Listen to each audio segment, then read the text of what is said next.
Ajá. Hola, buenas tardes a todos y todas. En primer lugar, darles la bienvenida a esta nuestra quinta sesión del ciclo de charlas con perspectiva de género, organizado por el claustro de género, por la Comisión de Género del claustro ampliado de la carrera de Pedagogía, Historia y Geografía de la Universidad de La Serena.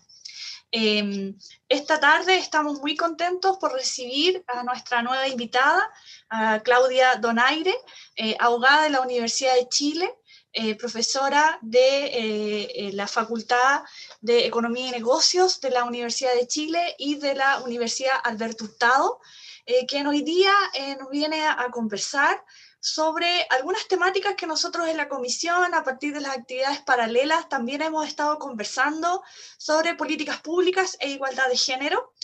Claudia, muy buenas tardes y muy bienvenida. Hola, buenas tardes a todos y todas.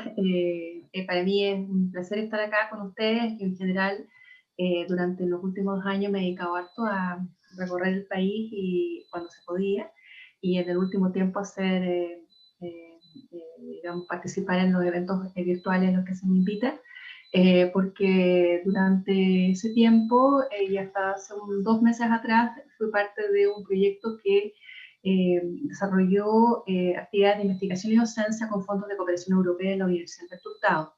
¿Ya? Y a La Serena no llegamos, llegamos a Antofagasta, llegamos a Magallanes, llegamos a la Concepción, a Valparaíso. Tratamos de abarcar muchos lugares porque es propio de la Fondo de Cooperación Europea tratar de ser muy abarcativo en los territorios, ¿no? Y en esta temática que son los temas de igualdad de oportunidades, igualdad de género.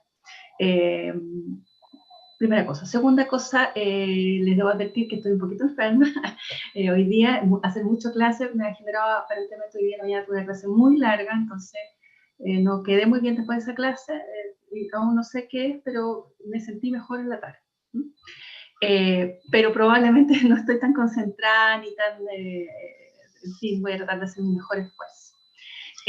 El abordamiento que yo hago, en lo que les voy a tratar de exponer, es general, porque así me lo pidieron, pero debo advertir que yo en el último tiempo he trabajado más en el enfoque de políticas públicas, con enfoque de género, en todo lo que respecta a la igualdad de género en el mundo del trabajo, ¿ya? Pero evidentemente las políticas públicas con enfoque de género para lograr la participación laboral femenina en igualdad de condiciones que los hombres, la verdad que es un ámbito de trabajo digamos, bien integral, bien holístico, tiene distintas áreas y por ende es bien abarcativo de casi todos los aspectos que suelen en los tratados internacionales ligarse a la igualdad de género en general, en todos los planos de la vida pública y privada de las personas, ¿ya? De las mujeres. Por ende, ahí siento de que es, independientemente de que hace rato que hay temas que no manejo, y me he enfocado efectivamente solo en lo otro, lo concreto es que también desde el punto de vista de lo que es el trabajo de igualdad de oportunidades se tocan muchos otros aspectos como son todo lo que son las libertades públicas y por cierto los temas de violencia de género. Porque efectivamente también en el ámbito del trabajo en el último tiempo se ha fortalecido mucho el trabajo de construcción de estándares internacionales de derechos humanos a partir de una reciente ratificación de un tratado internacional, ¿ya? Al que me voy a referir, probablemente no traigo ningún slide referido a ello, pero yo les voy a contar, ¿ya? Y es algo que es muy sencillo de entender. Así que si me permiten, parto y comparto una pequeña presentación. Eso mismo te iba a preguntar si tenías alguna presentación para que la compartieras, sí. Y comenzamos. Entonces, ahí está. Voy a ir hacia atrás mejor. Ya, perfecto. Ya. Bueno, en general, cuando hablamos de enfoque de género en las políticas públicas, nos referimos a un enfoque que se ha estado desarrollando a partir del trabajo de las agencias internacionales, que a veces que ha coincidido con la existencia de estándares internacionales de derechos humanos, sobre todo a partir de la más importante generación de estándares que es con la dictación en el año 79, la adopción en Naciones Unidas de la CEDAW, ¿ya? La convención más importante para la igualdad de género de carácter más abarcativa, porque obviamente Naciones Unidas es un organismo internacional mundial, ¿ya? Por cierto, también hay otros referentes para América Latina muy relevantes, como todo lo que los tratados internacionales que emanan de la Organización de Estados Americanos, donde evidentemente tenemos una joyita a partir del año 94, que es la Belén do Pará, la Convención para eliminar toda forma de violencia contra la mujer. Es súper importante también entender de que estos procesos son de la mano con lo que se desarrolla en los estados, en los gobiernos. ¿Ya? El caso más claro es Belén do Pará, que fue adoptada en el 94, con una activa participación de quienes eran en ese minuto las personas que estaban a cargo de relaciones internacionales y también los cargos directivos del Ministerio de la Mujer de aquella época, del Servicio Nacional de la Mujer de la época, que tenía rango de ministerio, pero que era un servicio. ¿Ya? Como también ocurre con la participación también, yo creo que también es súper importante, aparte de Belén do Pará, aparte de la CEDAW, la cuarta Conferencia Internacional de la Mujer en Beijing, ya en 95, que también es un gran referente, y es un gran referente porque incorpora a todo lo que es la estándares de derechos humanos, que son una especie de guía que le permite a los estados validar en su interior la opción que les permite validar, y también les permite a otros estados más atrasados servir de guía, ¿ya? Para la acción y la adopción de política pública, ¿ya? Que en el caso de la Conferencia de la Mujer de Beijing tiene un valor porque incorpora los elementos de medición a las políticas públicas, que incluso a partir de Beijing pasan desde las políticas públicas a la gestión de las organizaciones, que también es súper relevante y que hoy día está súper en boga la existencia de indicadores no solamente ya de política pública, no solamente, digamos, de aplicación de estándares de derechos legales, en fin, sino que también a la incorporación de las organizaciones. Entonces, quisiera también contextualizar de que cuando estamos hablando de enfoque de género, estamos hablando de un concepto que ha sido construido, en el cual probablemente no es dinámico, no existe consenso porque tiene que ver con el desarrollo, finalmente, de la comprensión de finalmente los estándares que están desarrollados en estos tratados internacionales y que, por cierto, también son tensionados a partir de la teoría de género, a partir, digamos, de lo que son las reivindicaciones de los movimientos feministas, que también nos invitan a mirar lo cotidiano, a mirar nuestra forma de vida e incluso estresan aún más la manera en que interpretamos esos estándares internacionales. ¿Ya? Entonces, eso como para dejarlo en claridad. ¿Ya? Detrás de todo esto, finalmente, del enfoque de género, obviamente, está la igualdad de género, que es un principio, que es un derecho, ¿ya? Que es un derecho que está reconocido en los tratados internacionales de derechos humanos más embrionarios del siglo XX, la Declaración de Derechos Humanos, el Pacto de Derechos Civiles y Políticos, la Declaración en América Interamericana, el pacto que llamamos Pacto San José-Costa Rica. Pero lo concreto es que finalmente está vinculado a esto el concepto, que es un concepto hoy día bien transversal, conocido, pero que tiene que tener finalmente un contenido.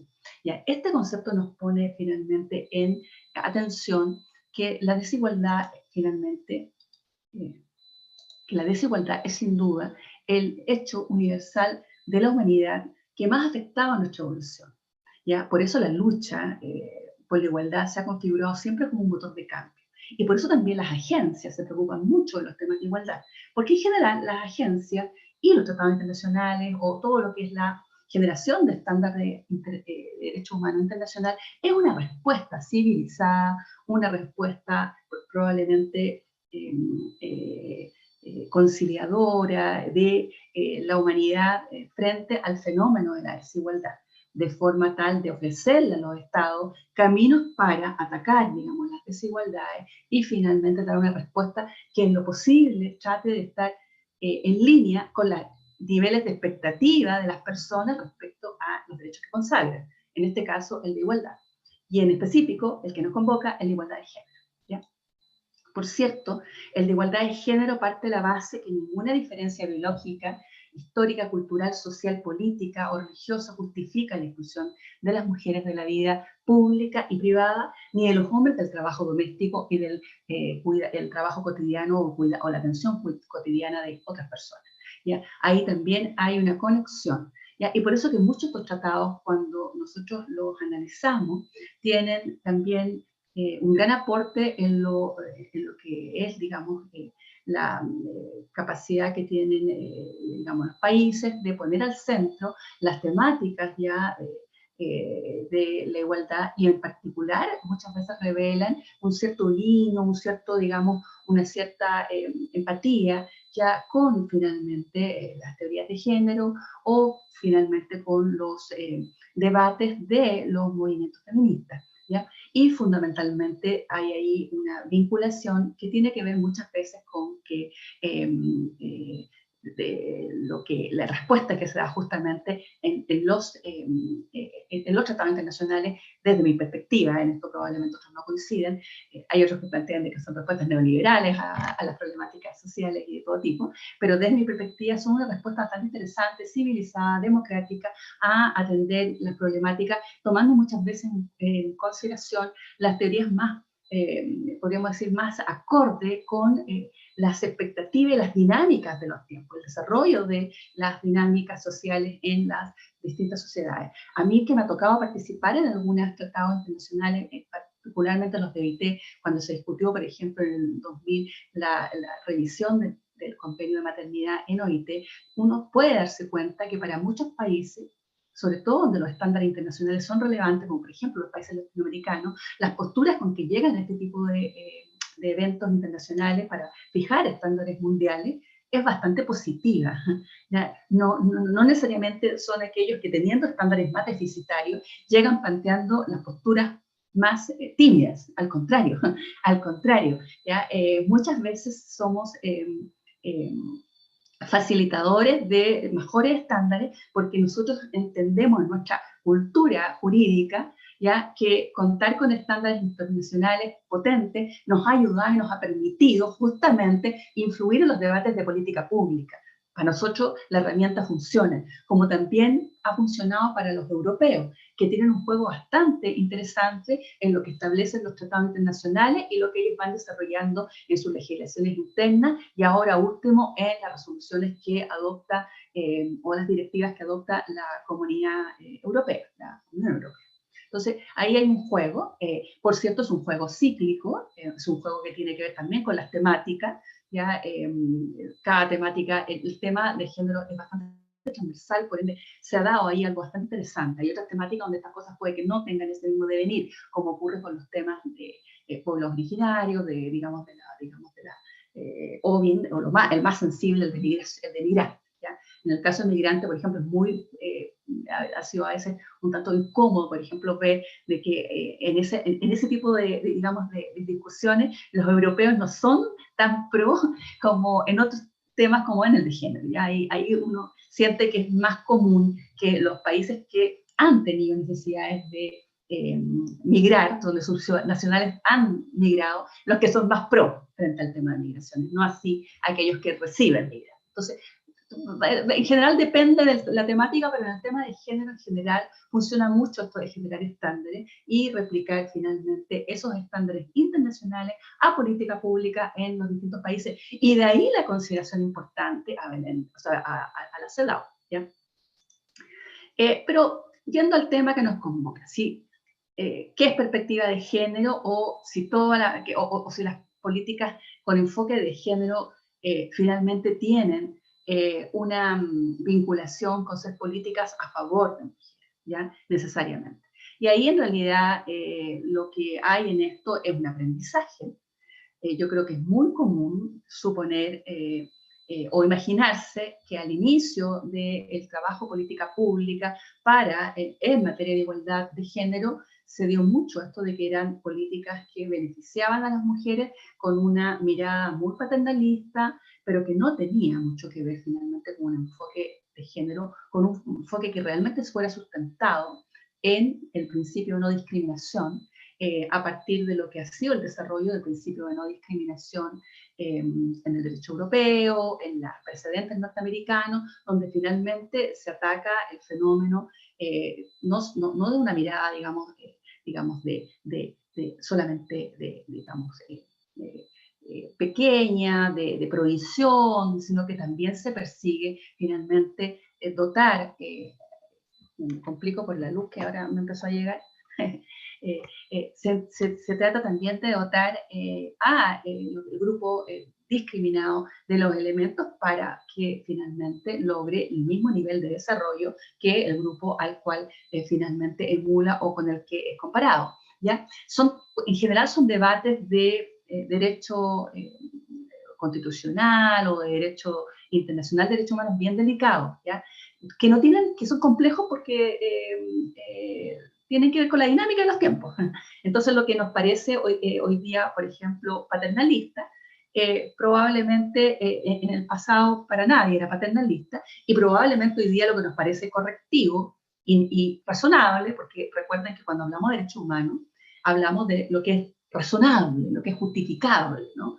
Ya, entonces, desde el punto de vista de lo que es justificable o razonable, claramente la dinámica de los tiempos, la dinámica del desarrollo de las sociedades, el empoderamiento de las mujeres, la comprensión de la diversidad que tiene finalmente las mujeres, además, ya la mirada que empieza a también criticar este enfoque binario también del género, también es un tema que va generando también matices en esa discusión.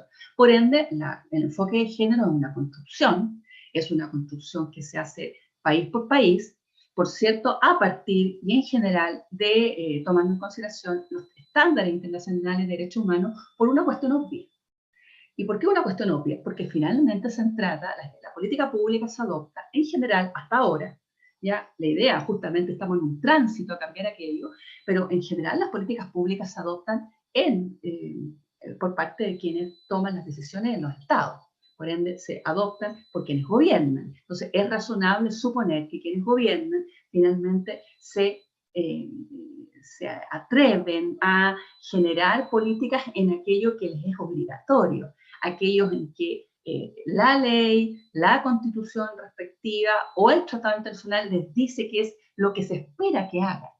¿Ya? Si no existe aquello, va a ser complejo, difícil que se generen políticas en cuestiones donde todavía exista una controversia cultural no poco importante, no poco importante. Entonces, por eso es interesante entender que en perspectiva un enfoque de género es un concepto de construcción, es dinámico y, por cierto, la mejor manera de imaginarnos es finalmente ir y revisar los estándares que dan los tratados internacionales de derechos humanos, y por eso finalmente nosotros tenemos que apelar a conocer. Y esto no es menor, porque la verdad es que este tipo de tratados se mencionan mucho, pero no son tan conocidos como uno quisiera. ¿Ya? Pero uno tiene que apelar a lo que hay detrás de la CEDAW, cuáles son los estándares de derechos humanos a nivel internacional y en materia de igualdad de género, y estos están recogidos en general de manera muy detallada y pormenorizada, casi en su totalidad, no todo, pero casi en su totalidad, en la CEDAW. Complementados también por tratados, incluso que son algunos anteriores a CEDAW, como son los tratados internacionales de OIT, en que por lo menos hay un par que son anteriores y hay otros que son más o menos de épocas coetáneas, ya forman parte de la misma generación los últimos, ya por ende son un poquito más modernos, tienen concepciones y miradas más modernas. Los tratados multilaterales de OEA, para nosotros también en América Latina, muy importante, todo lo que es el sistema de derechos humanos de Naciones Unidas es relevante, pero en América Latina tenemos un no poco importante sistema de derechos humanos en el sistema interamericano de derechos humanos, ya de OEA. Y por cierto, la Conferencia Internacional de Beijing, que lo que incorpora a la política pública es la medición, que es vital. ¿Ya? ¿Y por qué es vital la medición? Porque la política pública también tiene que ver con la política de los países. Finalmente se hace todo aquello que el gobernador o quien rige las decisiones de Estado entiende que es obligatorio hacer, pero también lo hace o lo trata de hacer en condiciones de eficiencia y eficacia. Por ende, es razonable que mida aquello, mida los efectos y vaya evidentemente a partir de la evaluación que haga de las políticas públicas, poniéndolas en crítica, revisándolas ayornándolas o derechamente movilizándolas de manera bastante más radical, que es lo que ha ocurrido, por ejemplo, con los derechos de maternidad en el mundo, que partieron siendo derechos de maternidad, y hoy día nadie habla de derechos de maternidad, todo el mundo habla de manera crítica a los derechos de maternidad, y lo que hoy día estamos finalmente conceptualizando y tratando de transversalizar son los derechos de corresponsabilidad, donde finalmente lo que existe es una necesidad de otorgarle y reconocer derechos en igualdad de condiciones, e incluso en momentos donde haya que hacer cambios culturales, con incentivo a el uso por parte de los hombres, los hombres, ¿no? Para finalmente, o sea, hoy día decir que las políticas de maternidad son con enfoque de género es un contrasentido. Hoy día, cuando queremos hacer políticas de igualdad de género con enfoque de género, tenemos que plantear que tienen que ser políticas focalizadas a padres trabajadores, madres trabajadoras, padres y madres, quienes tengan digamos, la necesidad, sean, digamos, del género que sean. Esa es un poquito la clave hoy. Por cierto, sustentado también en tratados internacionales, ya en particular el tratado de OIT 156.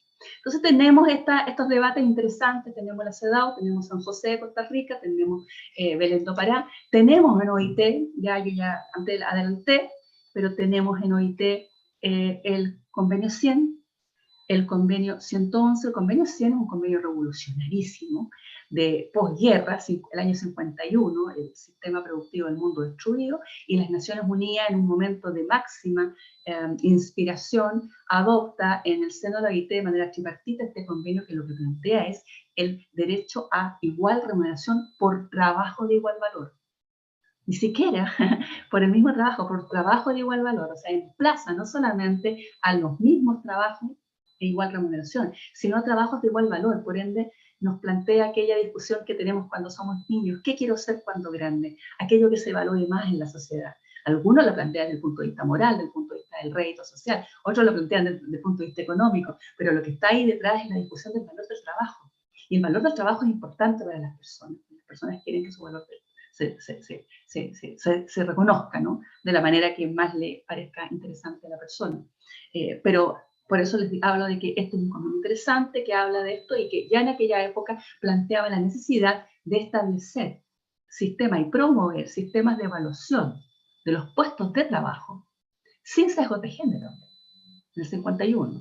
El único país que ha adoptado esto de manera muy embrionaria, en esa época los tiempos eran diferentes, fue Noruega, que en el año 70, en el principio de los 70, con un trabajo hecho en los 60, incorpora ya en los sistemas de empresas la necesidad de que los empleadores hagan evaluación de puestos, diseñen puestos de los perfiles de trabajo. Esto es mucho más común en la cultura, en las culturas, digamos, de esos países, también la cultura europea, digamos, la aplicación digamos, de técnicas más sofisticadas de gestión de personas, o técnicas de gestión de personas ni siquiera sofisticadas. Esto hoy día es algo muy común.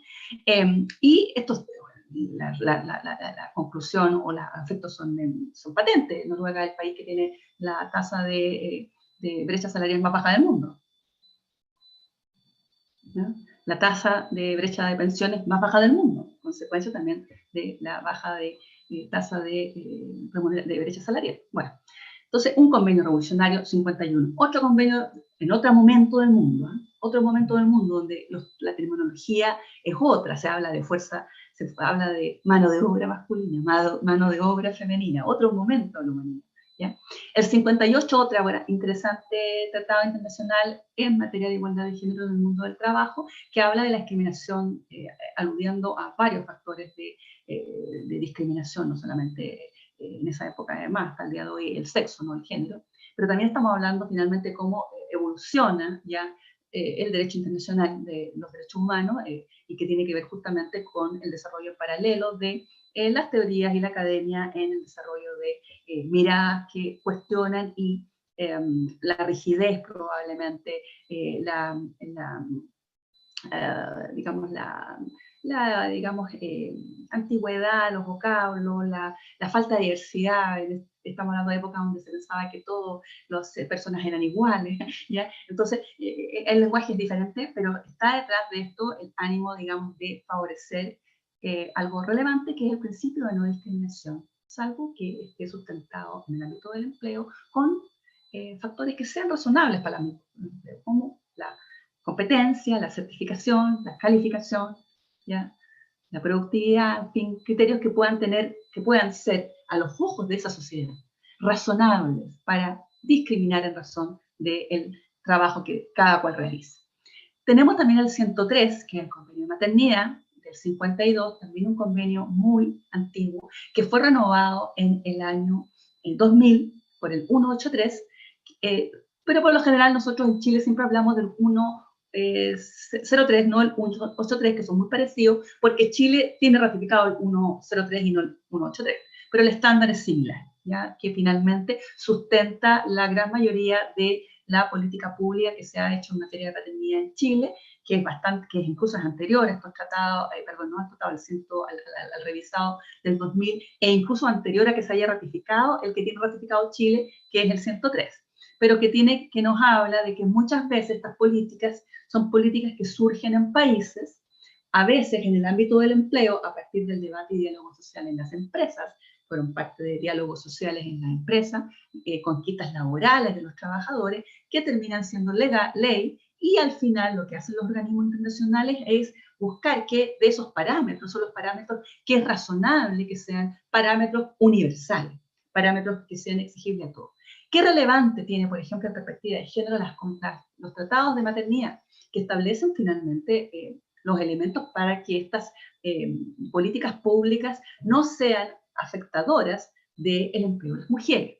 Por ende, aunque son viejos, tienen, digamos, disposiciones que contradicen que se cargue todo el costo de la contratación de mujeres a los empleadores, porque eso desincentiva la contratación de mujeres, plantea de que tiene que ser con cargo, los costos con cargo incluso de los apoyos y las políticas de apoyo de prestaciones de maternidad o de pecuniarias o de asistencia médica, tienen que ser pagados o subfinanciados con seguros obligatorios universales, o bien con cargo de impuestos generales, ¿ya? O sea, los tratados no crean que no se hacen cargo de ser la base para implementar políticas con enfoque de género que hemos visto que los países a veces son tímidos de comenzar a implementar. Por último, tenemos el convenio 156 de responsabilidades parentales, que finalmente es el que desarrolla de manera más formalizada este nuevo mirada de lo que son las responsabilidades familiares compartidas en la sociedad, y una mirada que finalmente socializa la maternidad, socializa tanto los cuidados como socializa finalmente los costos que la sociedad le debe, digamos, reportar la atención de las personas de pequeña edad, ¿no? Los niños. Entonces ahí también hay una gran e interesante recomendación de política pública que también ha generado nuevas miradas en materia de protección de la paternidad y la parentalidad. Ya la expresión de ello, por ejemplo, es la legislación reciente, que es la ley sana, la ley del seguro, que no obstante cosas que puedan tener, yo no, sé que hay que no tiene un carácter universal, que tiene requisitos, en fin, tiene muchas cosas que propias de una política pública sofisticada como aquella, pero tiene interesantes cambios respecto a la política de aseguramiento que se hace en materia de maternidad. Ya en cuanto a prestaciones, se cubre la totalidad de la renta de la persona que hace uso de los permisos y que tiene derecho a la prestación económica, en fin, hay una mirada distinta. También, por cierto, es un derecho que se da y se reconoce de manera indistinta a padres trabajadores como madres trabajadoras, pero sigue teniendo esta controversia, ¿ya? De que se sigue también generando y que está en nuestra historia de legislación de derechos de maternidad a derechos de parentalidad, que sigue teniendo estos tufillos, digamos, a ser políticas públicas muy de mujeres y no de igualdad de género y no con enfoque de género, de generar un incentivo mucho más grande a que solo las mujeres lo usen. Y ya sabemos las mujeres que ese no es el camino, ¿ya? Por cierto, lo hace porque es una situación, son situaciones complejas, estamos hablando de personas que hacen uso de los derechos y que son personas que tienen a sus hijos enfermos, y por protocolos médicos muchas veces los hospitales piden que haya solamente una persona a cargo de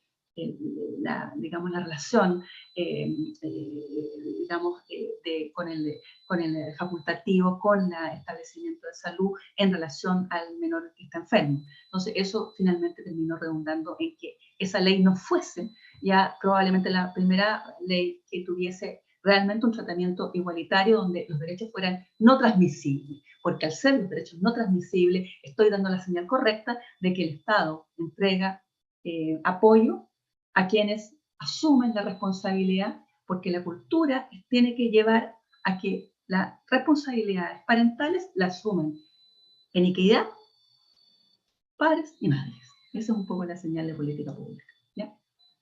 Bueno, la CEDAW, he hablado harto de la CEDAW, pero acá tengo un par de slides que tienen que ver con la CEDAW. El concepto importante de discriminación, ¿ya? Que es un concepto que es relevante porque es un concepto que cifra la discriminación no solamente como una distinción, exclusión o restricción basada en el sexo, en este caso habla del sexo, no habla de género, igual es una época del 79, pero finalmente así este tipo de tratados se interpretan de manera mucho más expansiva, porque es finalmente la filosofía de los tratados internacionales que se den una interpretación expansiva, pro hominem, ¿ya? Pro hominem no es muy bueno, es pro ser humano, ¿no? Pero hay temas con el lenguaje. Pero que lo que quería relatar, que no tengan solo objeto, dice, también por resultados. O sea, es súper importante que todos los tratados internacionales de última generación no solamente hablan de que las conductas que se prohíben, las conductas que no se quieren, las conductas que se desincentivan, tengan por objeto aquello que no se quiere que ocurra, sino que también produzcan resultados. Y eso nos hace una referencia a las teorías del principio de discriminación, porque nos alude no solamente a que existan discriminaciones directas, ¿ya? Que afectan a las mujeres, sino que por sobre todo, en el mundo que corre, a la discriminación indirecta, aquel resultado que es menos favorable para grupos determinados de personas. Y en este caso, la mitad de la humanidad.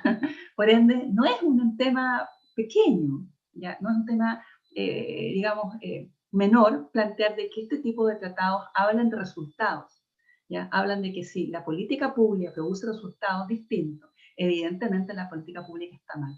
Con la CEDAW se han generado, incluso coetáneamente a la CEDAW, la misma década de la CEDAW en el estado de Hamburgo, en Alemania, varias sentencias que suelen estar en las clases de donde uno da en temas de tratado internacional, contrarias a la generación, por ejemplo, de políticas de subsidio al desempleo o bonos por término o por para de trabajadores, que discriminaban en si la persona tenía jornada completa o tenía jornada parcial.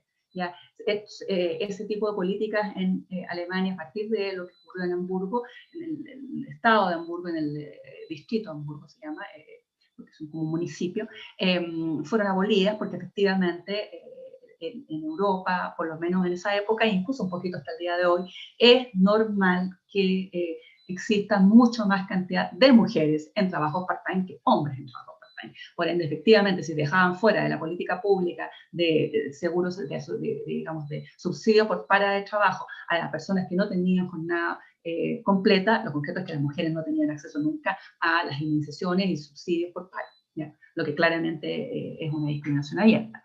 Bueno, y hay muchos otros casos en la CEDAW en el mismo sentido, ¿ya? Como por ejemplo casos en que en Países Bajos eliminó prestaciones de salud durante un tiempo en que reemplazó el sistema de aseguramiento de maternidad por un sistema similar al sistema de capitalización individual para el aseguramiento, como un seguro individual, ¿ya? Entonces, ¿qué ocurrió? Que toda la gente que era independiente, las mujeres independientes, dejaron de tener la cobertura del seguro público y obligatorio por no estar cubiertas en el seguro que era laboral, y lo concreto es que pasaron 10 años, la CEDAW dispuso que todas las mujeres que habían quedado fuera de esa política pública debieron ser incluso indemnizadas después cuando sale el fallo de la CEDAW, como 15 años después, porque evidentemente estos son casos de precedente que lo que plantean un poco el cambio en la política futura. Muchas veces, como justicia para el caso concreto, llegan con algún nivel de retraso.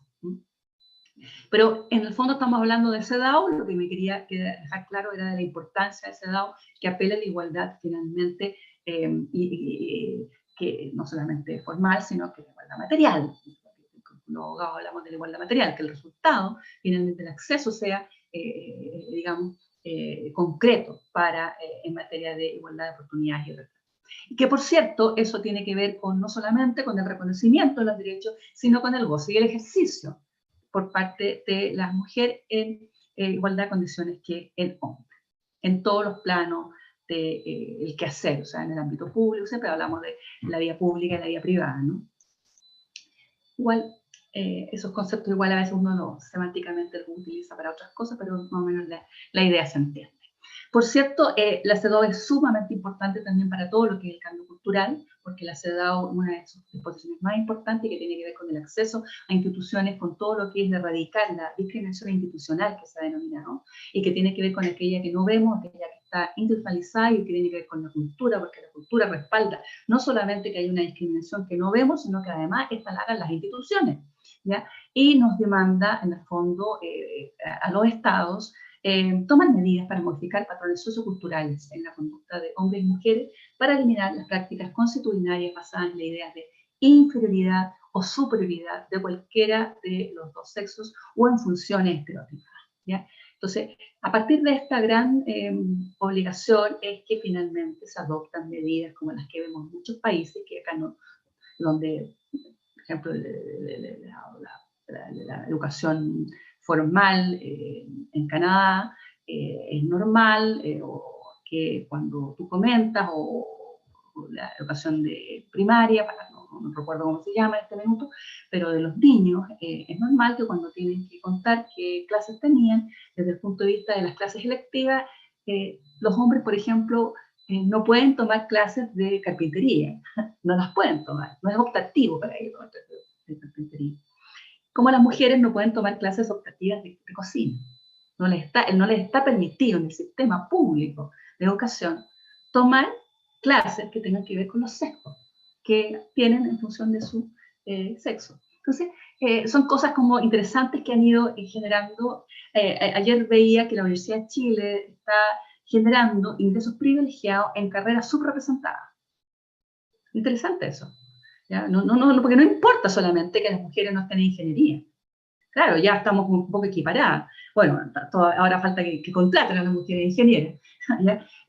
Pero lo importante y lo relevante es que también los hombres sean y ocupen y tengan el derecho y la posibilidad de cursar carreras que estereotipadas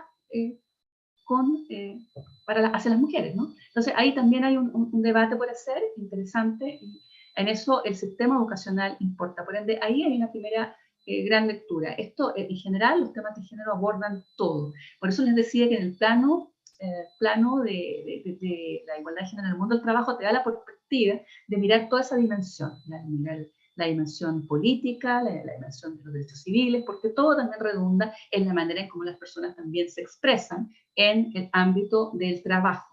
En general, cuando en el mundo del trabajo hablamos del ámbito público, nos referimos al ámbito del trabajo remunerado. ¿Ya? Pero la verdad que sabemos que en otras realidades se plantea de manera distinta. ¿Ya?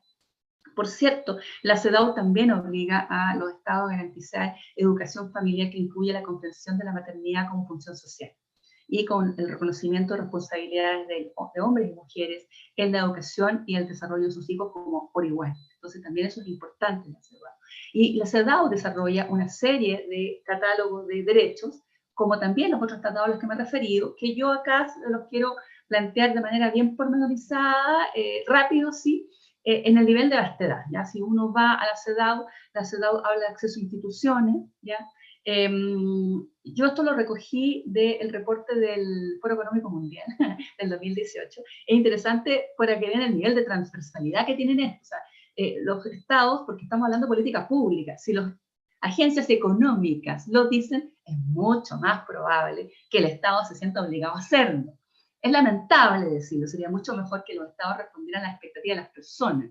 Pero hoy día se está dando un poco bien interesante que las personas también son conocedoras de sus derechos, son conocedoras de los tratados, por eso la importancia de difundir los tratados, y se generan a veces expectativas sobredimensionadas de esos derechos, y la verdad las cosas que cuando nosotros conocemos las instituciones, conocemos los tratados, también conocemos su timidez a veces, desalentamos esa expectativa, porque si la expectativa es razonable, es humana, es lo que debe ser. Evidentemente, los estados también están interpelados, independientemente de que el tratado no diga exactamente aquello que uno entiende que debe ser interpretado que dice, ¿ya? Y tiene que ver justamente porque estamos hablando de derechos humanos. Y los derechos humanos finalmente son más allá de aquello que está positivizado para quienes creemos en la humanidad y creemos en la relevancia que hoy día tiene en la reconstrucción de las sociedades, de los pactos sociales y, por cierto, de las economías post-pandemia, en que estas cosas tengan hoy día aún más relevancia que antes, porque la pandemia nos enseñó además la importancia que tenían. Gran cantidad de estas obligaciones, de haber estado hechas, resueltas con mayores avances, hubiesen permitido a los estados responder de mejor manera. Y la prueba más palmaria es que los países que estaban más desarrollados en esto son los que mejor respondieron. En eso no hay muchas lecturas, ¿ya?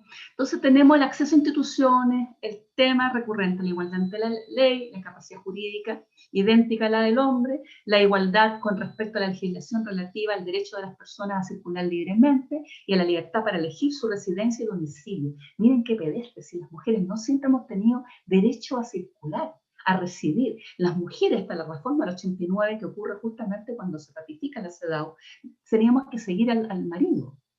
El régimen digamos, de matrimonial de aquella época, o sea, había que seguir al marido en residencia, por ende había efectos jurídicos a no seguir al marido en la residencia que él definía. Sin siquiera decir que en otras legislaciones habían prohibiciones de cursar estudios, en fin, si es que el marido no aprobaba la rendición de estudios, ¿ya? En fin, igualdad, porque en esto hay distintos parámetros, no todas las realidades han sido tan duras, pero este listado responde a la cantidad de restricciones que a lo largo de la historia del siglo XX, finales del siglo XX, existían en contra de las mujeres. Igualdad en todos los asuntos relacionados con el matrimonio y las relaciones familiares, en particular con respecto al derecho a elegir profesión u ocupación, ¿ya? O sea, restringir política pública, prohibición de prohibición o de veto del cónyuge a la profesión que elija la mujer. Los estados además plantea acá, evidentemente, en esta parte donde se involucra esta labor de modificar los patrones culturales. También hay en la CEDAW la referencia a la necesidad de que las mujeres tengan derecho a ser propietarias, tengan derechos civiles, a ser sujetas de derecho ante la legislación civil, firmar contratos, administrar bienes, la larga reforma a la sociedad conyugal en Chile, que ha ido lento desde la reforma del 89, ¿ya?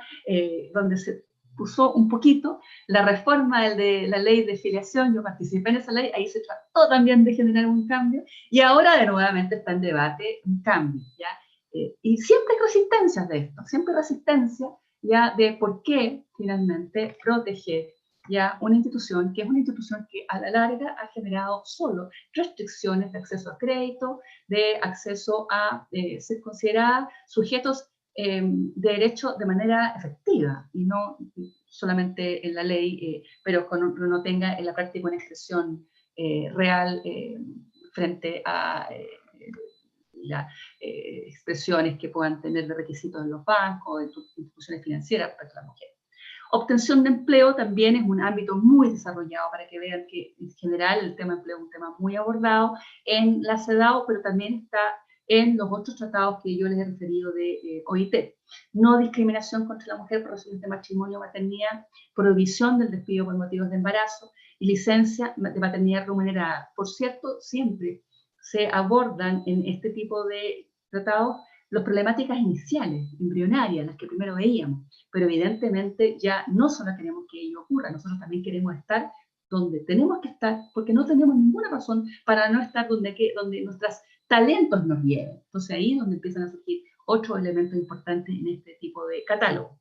Derecho a un periodo de licencia de maternidad de al menos 14 semanas, habla también el Tratado de OIT, derecho a prestaciones pecuniarias de conformidad a la legislación nacional, cuyo monto no debe ser inferior a 2/3 de las ganancias anteriores. Aquí hay una gran política pública que está insatisfecha en muchos estados, entre ellos Chile, ¿ya? Claro, uno podrán decir la política de Chile es focalizada, porque se da una prestación pecuniaria con cargo a impuestos generales, porque es con cargo a un subsidio el subsidio único por incapacidad laboral, pero lo concreto es que tiene un tope, que es el tope ligado a la remuneración imponible, que tiene un contenido de focalización, una política pública acertada desde el punto de vista de focalizar recursos públicos, pero desde el punto de vista de lo que es la no discriminación, evidentemente puede tener efectos no solamente en mujeres de renta alta, sino que también en mujeres que subcotizan, ¿ya? Que tienen muchos componentes de remuneración que no son imponibles, ¿ya? Donde también ahí se genera esta desprotección, porque cuando van a los periodos de maternidad y no tienen renta, y se les reemplaza por el subsidio, evidentemente tienen un castigo en la renta porque no reciben aquello que no les dado al subsidio entregar, que es lo referido a lo no imponible. Prestaciones pecuniarias que deben financiarse con seguro social obligatorio, ya lo había dicho antes, no discriminación en la esfera del empleo, derecho al trabajo. Ojo, a partir de la CEDAW se desarrolla algo que es muy importante que las sociedades tienen que tratar de conversar más. Los estados modernos, como los estados que han asumido estos grandes desafíos, lo que hacen es reconocer el derecho al trabajo, porque el Estado le compete organizar la economía, el mercado del trabajo, de manera tal que pueda generar trabajos productivos y dignos en condiciones que se denominan trabajo decente, a todas las personas que estén en situación de querer y poder trabajar. Ese es un poco el derecho. Un derecho que la CEDAW le asigna con la perspectiva de género para resolver los problemas de participación laboral de las mujeres, pero lo concreto que es un derecho que es universal, ¿ya? Como muchos otros derechos, ya todo lo que es la perspectiva de género viene a ayudar al mejoramiento de estándares en general, ¿ya? Por cierto, la libertad para elegir profesión está también vinculada a esto, la igualdad de remuneración y de trato con respecto al trabajo de igual valor, la igualdad al derecho a la seguridad social, que por lo general suele ser consecuencia de los otros desigualdades, particularmente la que tiene que ver con remuneraciones y de condiciones de trabajo, que por lo general también son más precarias para las mujeres, ¿no? También tenemos los incentivos al trabajo, donde tenemos también otro enfoque de mirar las licencias de maternidad, el suministro de servicios sociales de apoyo necesarios para permitir que los padres combinen las obligaciones para con la familia, con las responsabilidades del trabajo y la participación en la vida pública. Este es probablemente uno de los temas que en Chile se ha abordado de manera tal vez desordenada, tal vez no integral, gastando probablemente muchos recursos, y que hasta ahora creo que le ha faltado cariño, le ha faltado articulación, le ha faltado que todos se sienten, que no solamente vaya la mirada de la educación, también haya la mirada de cuidado, porque finalmente los apoyos o los sistemas que más han funcionado, para eso la experiencia empírica lo ha levantado, hay estos estudios por OIT o en OCDE que miran el modelo francés, modelo belga de cuidado, donde finalmente los sistemas de educación pública se armonizan o son integrados a los sistemas de apoyo a cuidados para las personas que trabajan en los horarios donde finalmente necesitan apoyo para cuidados de hijos que están en educación digamos, de no poder estar solos. Y ahí hay experiencias bien interesantes. Hay harta experiencia también de cosas que no funcionan. Yo creo que también hay más experiencia de cosas que no funcionan, de cosas que no funcionan. Es una tarea sumamente compleja. Probablemente es de las políticas públicas la de mayor complejidad.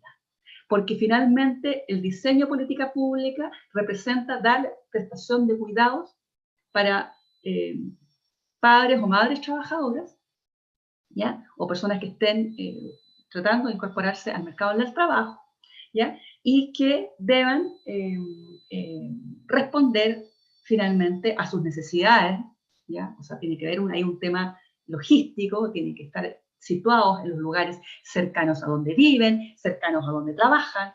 Eso no es tan fácil. Si se hacen cercanos donde la gente vive, ocurren muchas oportunidades también que se descontextualiza la oferta. ¿Por qué? Porque ocurre también que la gente, que los niños tienen una etapa para ser, digamos, sujeto de cuidados corta, ¿ya? Digamos, la que más complica que es digamos, la preescolar, ¿no? Entonces, ya en la escolar pueden transportarse por sí mismos, es más fácil hacer ahí el apoyo y la planificación del sistema de cuidados y el sistema preescolar, que el del sistema de cuidados con el sistema preescolar, el sistema que en Chile llamamos parvulario. ¿Por qué? O el de sala cuna. ¿Por qué? Porque los niños tienen corta edad y pueden ocurrir de que el emplazamiento, el gran problema que tuvo Bachelet en su gobierno, de dónde situar los establecimientos, tenía que ver con que la oferta tiene que ser una oferta cercana a donde la conducta de las personas que requieren los demandas, donde hay demanda, sea esta, digamos, resuelta, o sea, en el fondo satisfecha. O sea, hay que vincular oferta con demanda, ¿ya? Por ende, siempre se ha pensado de que una buena manera de hacerlo es con sistemas públicos que sean integrados y que se hagan cargo de la mayor complejidad de las temáticas, desde que no se pueden hacer con un enfoque en pobreza, porque terminan siendo segregados los niños pobres, a estar siempre en lugares donde solamente hay pobres, o tampoco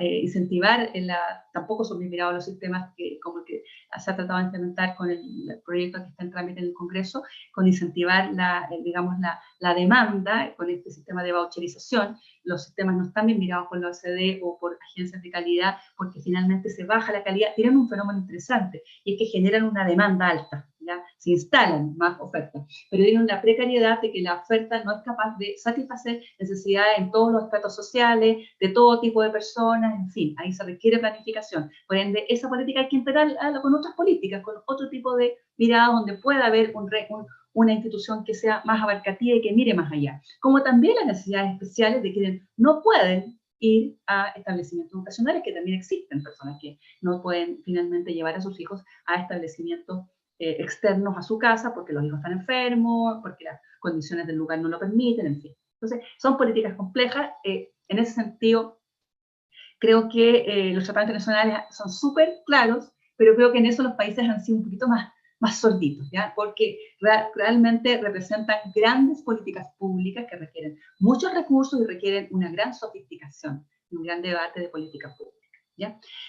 Por cierto, tenemos acá también la igualdad de derechos y no discriminación en la vida económica, que también forma parte de los temas de empleo, el empoderamiento de las mujeres no solamente son asalariadas, no solamente trabajan, digamos, de manera dependiente o de manera independiente, pero para otros, sino que también pueden ejercer actividades empresariales o actividades de emprendimiento. Y por cierto, ahí también hay un foco, ¿ya? Que también está ligado con el capítulo de obtención de crédito, ya por parte de CEDAW tiene un capítulo específico, una norma específica respecto al acceso a crédito, también el acceso a crédito en la ruralidad, porque también hay un fenómeno con la mujer en la ruralidad. Entonces, para que vean el nivel de sofisticación de CEDAW. Por cierto, el acceso a tribunales. Y esto no, el acceso a tribunales, yo creo que puedo estar un poquito excedida a la hora, pero lo concreto es que el acceso a tribunales nos plantea que no todo, bueno, así como lo vemos en Sala Cuna, en el tema de cuidado, no todo es ley. Acá lo que en realidad, Chile es un país que siempre que piensa, no sé si es de formación de nosotros, los abogados, que hemos hecho un gran digamos, perjuicio a la manera en que se mira la política pública, pero es muy normal que el político plantee o la discusión política que cada vez que hay una problemática se resuelva con una ley, y nunca se exige que se rinda cuenta de la política pública ya generada, que es probable que tenga algunos sustentos legales, pero que hay mucha parte de la política pública que es política pública, que tiene ciertos sustentos legales, pero que es parte de la construcción de lo que los servicios tienen como misión hacer. Entonces, aquí también hay una cuestión que es relevante también en el ámbito de la justicia. Acá no solamente se trata de leyes, también acá se trata de que las leyes sean aplicadas correctamente. Y eso implica que la política pública tiene, en materia de institucionalidad judicial, de acceso a justicia, acceso a mecanismos de tutela judicial efectiva, para que las personas que son vulneradas, las mujeres, en sus derechos de igualdad, ya son vulneradas, tengan ya una justicia eficaz, una justicia con perspectiva de género. Evidentemente, no se requiere solo una ley, se requiere que los tribunales estén preparados para asumir ese desafío interpretativo de la ley, ¿ya? Para que no apliquen sesgo. Y en eso, que duda cabe, que estamos muy lejos de avanzar. O sea, hace 3 semanas nos levantamos en la mañana con un gran titular de medio virtual de comunicación, de prensa, donde se nos señalaba que en un proceso disciplinario, pero finalmente da lo mismo, porque lo que está sentenciado es lo relevante, la Corte Suprema fue de la opinión mayoritaria de que no había que sancionar de una manera ejemplar a una jefatura que había hecho tocaciones indebidas a subalternas, planteando de que eso no era acoso. Eso no es acoso, no es chantaje sexual, pero eso es acoso en cualquier tipología de acoso sexual que conozcamos, ¿ya? Por ende, claro, nos dice, bueno, ¿de qué sirve que exista el principio de igualdad de género? ¿De qué sirve que exista la prohibición a las conductas de acoso sexual y que las conductas de acoso sexual son contrarias a la dignidad humana, contrarias a los derechos laborales, si los tribunales no saben lo que es acoso sexual? Porque no han tomado nunca un libro de psicología laboral para saber cuál es la tipología. Entonces ahí también está la formación, ahí está la formación. Entonces, para remontarme, porque creo que es lo mejor matizar, cuando en el año 98 se legisla la ley de afiliación, para que vean la timidez con que muchas veces los ministerios ya para la igualdad de género hacen política pública, en un proyecto precioso, maravilloso, en el Servicio Nacional de la Mujer, que en realidad apuntaba a muchas cosas, a igualar a la mujer en derechos patrimoniales, mejorar el régimen matrimonial, también mejorar algunas regulaciones que tienen que ver con las causales de divorcio, pero algo muy timidito, en fin, y muchas otras cosas interesantes respecto a los derechos de la infancia. Enhorabuena, interesante, por cierto, muy bonito, pero lo concreto es que en esa época, el Servicio Nacional de la época, cuando tramite ese proyecto de ley, el proyecto de ley recibió 800 invitaciones. El debate de esa política pública fue tan grande que probablemente no había en la historia de discusión parlamentaria un proyecto que hubiese sido tan discutido. Al inicio de esa discusión, las detractores del proyecto planteaban de que era el proyecto más inmoral en la historia del Congreso Nacional en Chile, de todos los Congresos Nacionales, no solamente los futuros de la democracia. Y cuando termina aprobándose, se termina aprobando con el apoyo transversal de todas las bancadas, con discursos muy importantes de las bancadas que habían estado en contra inicialmente, que eran las bancadas en esa época de lo que hoy es Chile Vamos. Entonces, uno se pregunta, ¿es posible avanzar con la discusión pertinente? Es posible, se puede. Y no sé qué hizo el Senam de la época, una política pública relevante. Para que se entienda, quiero que se entienda cómo hay que, los debates importantes hay que hacerlos bien, ¿ya? Cuando el proyecto surge, el programa de reformas legales, yo trabajaba en el programa de reformas legales en aquella época, me tocó justamente estar a cargo del programa cuando hubo que implementar la ley, se aprobó y cuando hubo que implementar la ley, ¿ya? Y desarrollamos 15 seminarios regionales para implementar la ley, donde los seminarios regionales fueron dirigidos a jueces civiles y ministros de corte de las regiones del país. Hicimos 15 porque en las regiones grandes hicimos 2. O sea, en esa época era la primera región, que hoy día son 2 regiones, hicimos en Arica y en Iquique, no solamente hicimos en... Y no recuerdo en qué otra región hicimos 2 también, ¿ya? Aparte de la de Santiago.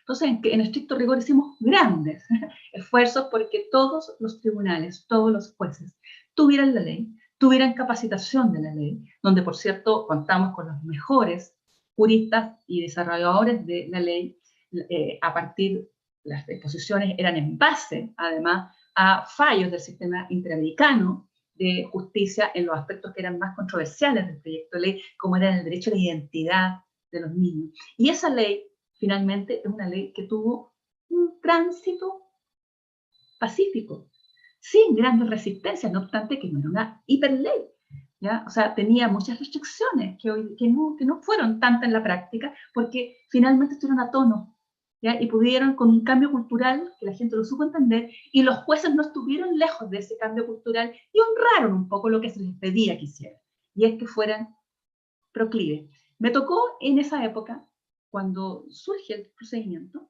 incluso ir a hablar con un juez, que era el presidente de la Corte de Apelación en aquella época, era el juez Carlos Serpa. Afortunadamente, uno de los grandes jueces de este país estaba ahí, y un gran relator de cuentas estaba ahí, que era Antonio Ulloa, que es relator ministro en la Corte de Apelaciones de La Serena, creo, Antonio Ulloa, ¿no? Creo que sí, parece con coincidencia. Bueno, y le plantea de que el Tratado Internacional del Derecho de Infancia planteaba de que la identidad había que procurarla de la manera más rápida. Una argumentación de una asesora ya asesora, porque ya había dejado de tener el interinato de coordinadora de reformas legales, del programa de reforma legal, un programa de un servicio nacional de la mujer, y estableció que en la Corte de Apelaciones, y después eso fue hecho en todos los cortes, las causas de filiación iban a tener preferencia para victifario. ¿Qué quería decir? Que cuando llegaban apeladas, ya iban a hacer un trámite más fácil, no iban a esperar 2 años. ¿Qué tiene esto que ver con lo que estamos hablando? Tiene que ver con que las políticas de igualdad de oportunidades, como las políticas de infancia, que están sustentadas en tratados internacionales de derechos humanos ratificados por los estados, que son vinculantes para los estados, permiten muchas veces decisiones a ciertos niveles de autoridad que no hay que desdeñar, Y por eso el trabajo que se hace a partir de la academia, a partir, digamos, de las universidades en el último tiempo, de tratar de incorporar en los currículum las temáticas de género, los enfoques de género, que entendemos que también tienen hartos detractores en las academias, pero para eso está el debate, para convencer y para perfectamente buscar, evidentemente, resultados. Si tenemos la razón, tal vez harán resultados. Si no las tenemos, bueno, tendremos que buscar otro rumbo. Pero lo concreto es que es relevante aquella discusión porque permite finalmente ir generando avances muchas veces en cosas que tal vez no requerían ya una gran articulación estatal, finalmente podían lograrse a niveles más pequeñitos, a niveles de decisiones de quienes tenían la posibilidad de decidir sin que fueran necesariamente autoridad pública. Evidentemente acá estábamos hablando de un juez de la República, pero no hubo que hacer una ley con un quórum especial, ya con un trámite legislativo de un alto quórum para generar una satisfacción de un derecho humano esencial en esta mirada pro homine que le he planteado que debe darse estos tratados. ¿Ya? Y por cierto, finalmente, todo lo que es la protección de la mujer contra la violencia de género, terminar por decir de que en esta parte la CEDAW no tiene grandes disposiciones, la CEDAW se remite a la DEBAO, que es la declaración de la, digamos, para erradicar la violencia de género, que es parte y que se adopta también en el seno de Naciones Unidas. ¿Ya? Pero recientemente en OIT, a partir de justamente incidencia política, ¿ya? A favor de erradicar la violencia de género en el mundo del trabajo, se adoptó un tratado internacional que es el Convenio 190, que es un convenio que fue adoptado en junio del 2019 y que el 21 de diciembre del 2020 se vence un plazo para que el Estado de Chile avise a OIT si va a someterlo prontamente a ratificación o va a darse un tiempo para analizarlo y hacer una política pública más robusta para ir en paralelo y poder responder a los estándares sumamente interesantes que ese tratado establece. ¿Por qué ese tratado es interesante? No obstante que habla de la violencia de género en el mundo del trabajo. Porque en general lo que hace es obligar a los estados, como lo hace Belén do Pará a nivel interamericano, de asumir un rol frente a la violencia, ¿ya? Incluida evidentemente la violencia de género y la discriminación de género. Y tiene que ver justamente con que al Estado no le concierne solamente prohibir y no solamente le concierne tener instituciones para sancionar a quien cometa violencia. El Estado tiene un rol, ¿ya? En generar política pública para prevenir y para que las instituciones respondan adecuadamente con instrumentos de reclamación, reparación y sanción eficaces, seguros y que permitan ser extensivos a toda la población cubierta con el derecho. ¿Ya? A nivel laboral hay problemáticas con el acceso a derechos de funcionarios públicos, de los trabajadores cuentapropistas, de la gente que trabaja en el comercio sexual, de la gente que trabaja en la calle, la gente en el trabajo informal. O sea, hay una serie de deficiencias de política pública que los estados no entienden, que tienen que subsanarse. Bueno, esta vía de tratado es el camino para hacerlo. Así que yo con eso me quedaría y me dejo un ratito, si esperan, si gustan la pregunta.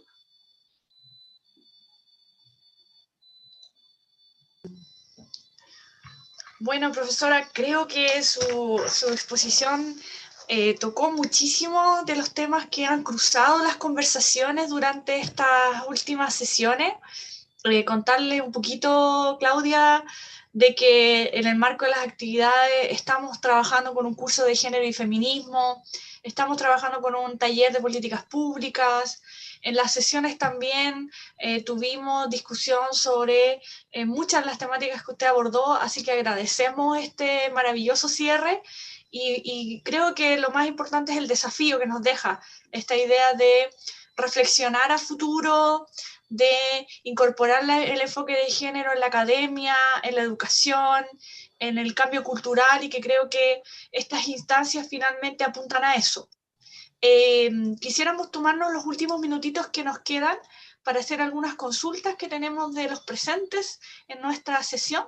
En primer lugar, Matías nos consulta a nivel de sociedad cómo aterrizamos la definición de las políticas públicas a los territorios. ¿Qué territorialidad tienen realmente estos tratados, leyes u otros que nos pudiera comentar, Claudia? Mira, es difícil porque tomar desafíos en los territorios pasa por tener poder en los territorios. Entonces, pero no, esto es todo desdeñado. Probablemente en la definición de política pública a nivel gubernamental es difícil, mientras no existan en los territorios delegación de facultades para que esas decisiones puedan adoptarse. Evidentemente existen en los niveles locales, el nivel local, hay poder en el nivel local. La igualdad de oportunidades es una de las funciones del nivel local. Probablemente lo que no hay en el nivel local es capacidad instalada, aunque cada día hay más. Yo he tenido en diplomados alumnas de territorios, me tocó en Biobío hacer un diplomado de igualdad de género en el mundo del trabajo, y teníamos alumnas de Tirúa, dos alumnas de la Municipalidad de Tirúa, que tenían además la condición de ser del territorio, pero además eran representantes de una organización de mapuche. Por ende, hay posibilidades, y yo creo que es cuestión de tomársela y tomar eso, y también en las organizaciones, ¿ya? Probablemente no son no son genuinamente política pública lo que hacen las organizaciones. Entiéndase lo que hace una empresa, lo que hace una universidad, lo que hace una organización sindical, ¿ya? Pero tampoco nos quedemos con que todo tiene que venir de la política pública. Evidentemente hay cosas que son sumamente importantes que tienen que venir de la política pública, pero la política pública también responde a lo que ocurre con la realidad. El caso más práctico, más fácil de entender, los derechos de maternidad. Si los derechos de maternidad no surgen en tratados internacionales, los derechos de maternidad surgen en contratos colectivos. A partir de contratos colectivos, ¿ya? Antecedentes al convenio 52, ¿ya? Surge en la OIT, porque la OIT lo que hace cuando hace tratados internacionales, primero hace encuestas en los estados y monitorea lo que resuelven los estados. Y las mejores prácticas las lleva a una propuesta de tratado internacional, ¿se entiende? Entonces, sí, lo que hay en tratados internacionales son cosas que se ocurrían antes en organizaciones. Por ende, si hay materias en que el Estado no está respondiendo, la mejor manera de romper es con la realidad. ¿Ya? En materia de corresponsabilidad, no es el Estado fue reticente. Yo estuve en el CERNAN de la época en que se trató de discutir el tema de la ley de corresponsabilidad que sale adoptada en 2012. ¿Ya? Y fue difícil, no se logró, ¿ya? Pero fueron las asociaciones de padres que quieren tener el cuidado personal de hijos, las que dieron una gran lucha destinada a aquello. Lo mismo ocurre con el SANA. El SANA surge a consecuencias de asociaciones de padres con hijos enfermos de cáncer, ¿ya? Que después se articulan con padres de hijos de fibrosis y de otras enfermedades, y ahí se genera la ley. Pero no crean de que el juego de tratado internacional no surge a partir de los territorios. Sí, los territorios también están considerados en aquello. Claramente es un trabajo tarde, pero hoy día con las comunicaciones, con las redes sociales, tienen cosas muy negativas, tienen cosas muy positivas. Y una de las cosas que tienen positivas es empoderar a la gente en derechos que finalmente terminan siendo tan relevantes en la sociedad que hacen sentido a quienes toman decisiones de política pública. Muchas gracias, Claudia. La segunda pregunta está relacionada con algo que al inicio comentaste sobre el concepto de sexo, género y la cultura binaria, que es cuáles son los desafíos de las políticas públicas en temas de disidencia sexual. Bueno, en eso estamos, yo creo, un poquito más atrás. Yo creo que estamos un poquito más atrás, o mucho más atrás. Creo que de todas maneras, desde el punto de vista legal, se han hecho cosas, pero es muy probable que las instrucciones todavía estén muy atrás. ¿ya? Pero siento que también es algo lo que va rápido porque tiene que ver con la juventud. Y por lo general cuando hablamos de desigualdad,